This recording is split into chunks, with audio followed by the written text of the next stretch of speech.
യേശുവേ നന്ദി, യേശുവേ സ്തുതി, യേശുവേ സ്തോത്രം. എൻ്റെ പേര് ഫിലോമിന.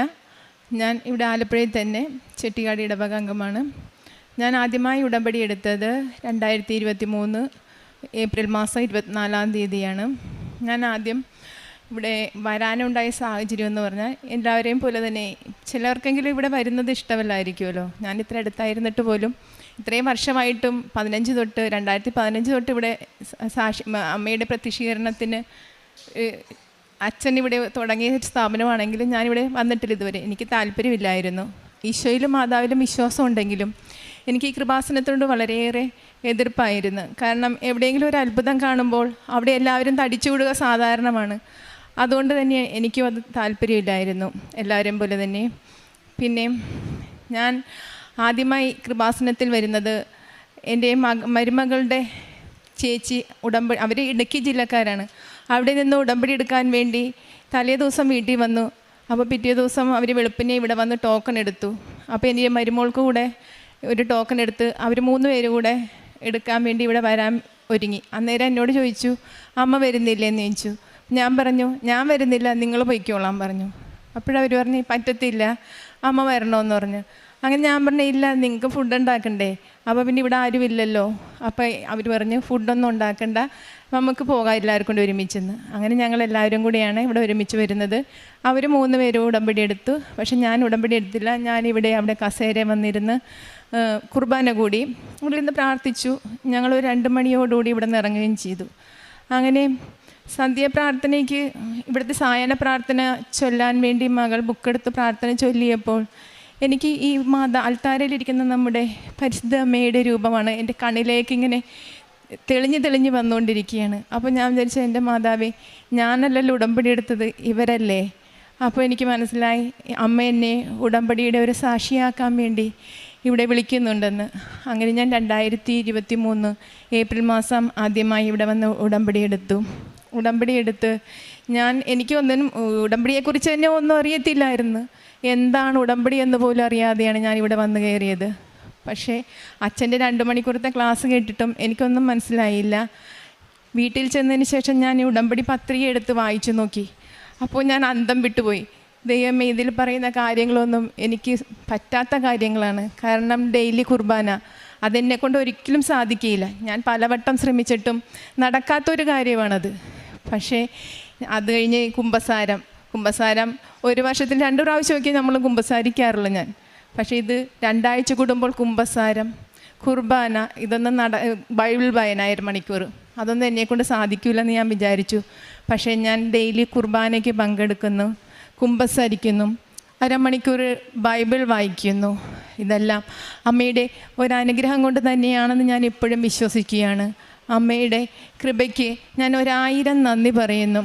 ആദ്യമായി എനിക്ക് കിട്ടിയ ഒരു അനുഗ്രഹം എന്ന് പറയുന്നത്, എനിക്കൊരു 15 വർഷമായിട്ട് യൂറിനറി ഇൻഫെക്ഷൻ ഉണ്ടായിരുന്നു.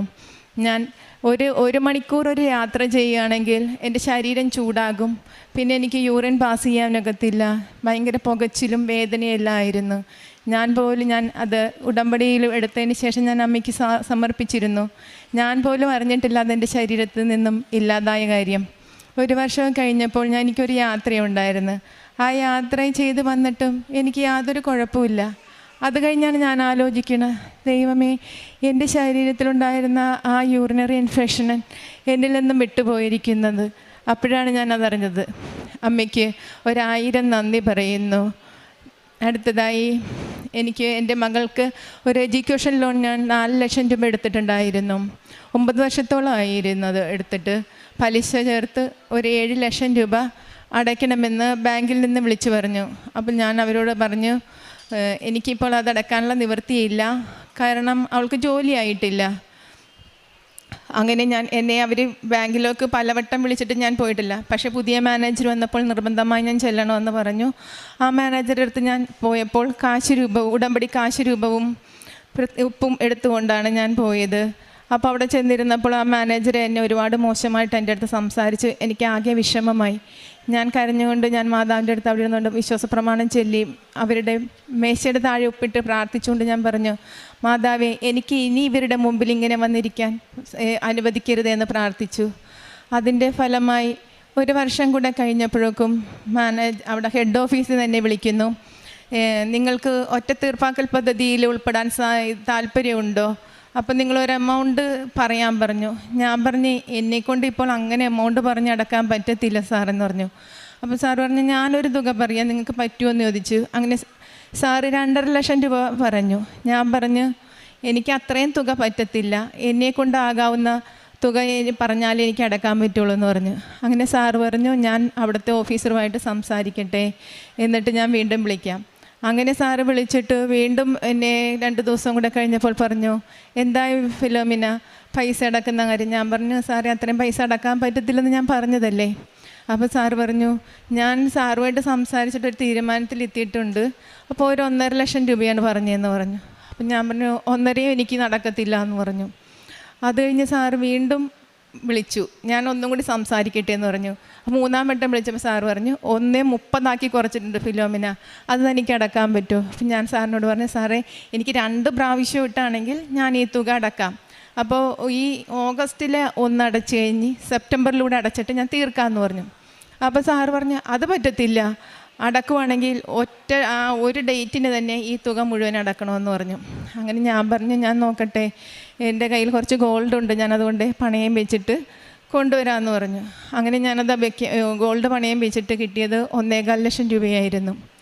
ആ 1.25 ലക്ഷം രൂപ കയ്യിൽ കിട്ടിയിട്ട് ഞാൻ സാറിനെ വിളിച്ചു. അപ്പോൾ സാറ് പറഞ്ഞു ഒരു കാര്യം ചെയ്യ്, നിങ്ങളുടെ ബ്രാഞ്ചിൽ കൊണ്ടുപോയി പൈസ അടയ്ക്കൂ, പൈസ അടച്ചിട്ട് അവിടെ മാനേജറിന് ഒരു അപേക്ഷ വയ്ക്കണം.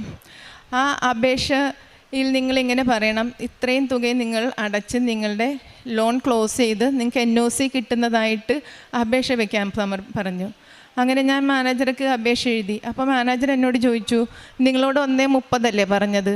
അപ്പം ഞാൻ പറഞ്ഞു അതെ. അപ്പം ഞാൻ സാറിനെ വിളിച്ചിരുന്നു, എന്നോട് ഉള്ള പൈസ അടച്ചോളാൻ പറഞ്ഞിട്ടുണ്ടെന്ന് പറഞ്ഞു. അങ്ങനെ അവർ ആ അപേക്ഷ മേടിച്ച് വെച്ചിട്ട് പറഞ്ഞു ഞാനിത് ഹെഡ് ഓഫീസിലേക്ക് അയക്കാം, നിങ്ങളെ അറിയിക്കാമെന്ന് പറഞ്ഞു. 1 മാസം ആയപ്പോഴേക്കും എന്നെ വിളിച്ചേച്ചും പറഞ്ഞു നിങ്ങളുടെ ലോൺ ക്ലോസ് ചെയ്ത് NOC വന്ന് വാങ്ങിച്ചോ.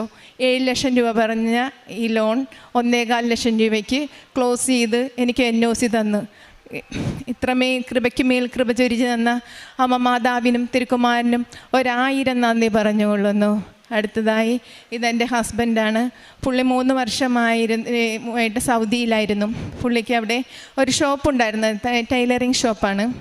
അപ്പോൾ ഇവിടെ നിന്ന് ചെന്നിട്ട് അവിടെ ഒരു ഷോപ്പ് ഇടേണ്ടി വരുമ്പോൾ നല്ലൊരു തുക കടമായിട്ടുണ്ടായിരുന്നു. പക്ഷേ വിചാരിച്ചത്ര വർക്കൊന്നും അവിടെ കിട്ടിയിരുന്നില്ല. കാരണം കിട്ടിയാൽ തന്നെ അവർക്ക് അവരുടെ മെസ്സ്, റൂം വാടക, ഇത് ഫുഡിൻ്റെതും റൂം വാടക, കടവാടക, റൂമിൻ്റെ കറണ്ട് ചാർജ്, പിന്നെ സ്പോൺസർ കൊടുക്കേണ്ട പൈസ, അങ്ങനെയെല്ലാം ഒത്തിരി പൈസ ചിലവുണ്ടായിരുന്നു. അതിനുള്ള തുക മാത്രമേ കിട്ടിയിരുന്നുള്ളൂ. വീട്ടിലേക്ക് 1 രൂപ പോലും ഇതുവരെ 3 വർഷമായിട്ടും അയക്കാൻ സാധിച്ചിരുന്നില്ല. അങ്ങനെ ഇരിക്കെ കഴിഞ്ഞ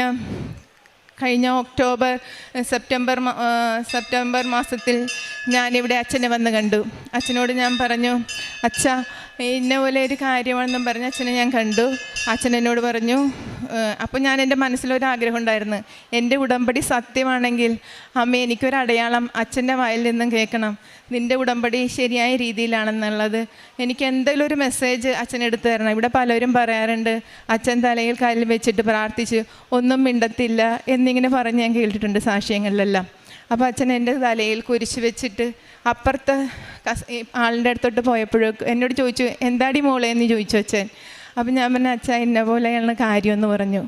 അപ്പം അച്ഛൻ പറഞ്ഞു വിഷമിക്കണ്ട, ഈ ഡിസംബർ, ഞാൻ സെപ്റ്റംബറിലാണ് വരുന്നത്, ഡിസംബറിനുള്ളിൽ നിൻ്റെ കാര്യം നിനക്ക് സാധിച്ചു കിട്ടുമെന്ന് പറഞ്ഞു. അത്ഭുതമെന്ന് പറയട്ടെ, എൻ്റെ ഒക്ടോബർ മാസം ജപമാല റാലി കഴിഞ്ഞ് ഒരാഴ്ചയ്ക്ക് ശേഷം എനിക്ക് അവിടെ നിന്ന് എന്നോട് വിളിച്ചു പറയാണ് നമ്മുടെ കട കച്ചവടമായി എന്ന് വിളിച്ചു പറഞ്ഞു. അപ്പോൾ ഞാൻ ദൈവത്തിനും അമ്മയ്ക്കും 1000 നന്ദി പറയുകയാണ്. അവിടുത്തെ ആ കടങ്ങൾ ഞങ്ങൾക്ക് വീട്ടാൻ സാധിച്ചു. അമ്മയുടെ പ്രത്യക്ഷീകരണത്തിൻ്റെ സാക്ഷികളായി തീരുവാൻ സാധിച്ചതിനെ ഓർത്ത് ഞങ്ങൾ 1000 നന്ദിയും സ്തുതിയും അർപ്പിക്കുന്നു. ഇനിയും മുന്നോട്ടുള്ള ജീവിതത്തിൽ അമ്മയുടെ ഉടമ്പടിയിൽ മുന്നോട്ട് പോകുവാൻ, അമ്മയുടെ പ്രത്യക്ഷീകരണത്തിൻ്റെ സാക്ഷിയായി തീരുവാൻ ഞങ്ങളെ അനുഗ്രഹിക്കണമെന്ന് ഞങ്ങൾ പ്രാർത്ഥിക്കുന്നു. കാരുണ്യ പ്രവൃത്തികളായിട്ട് ചെയ്യുന്നത് പത്രം കൊണ്ടുപോയി വണ്ടാനം മെഡിക്കൽ കോളേജിൽ എല്ലാ രോഗികൾക്ക് കൊടുക്കും. അപ്പം ചെല്ലുമ്പോൾ അവർക്ക് തൈലമിട്ട് കുരിശ് വരച്ച് പ്രാർത്ഥിക്കാറുണ്ട്. പിന്നെ ഉപ്പ് ആവശ്യമായവർക്ക് ഉപ്പ് കൊടുക്കും, കാശ് രൂപ വാങ്ങിച്ചു കൊടുക്കാറുണ്ട്.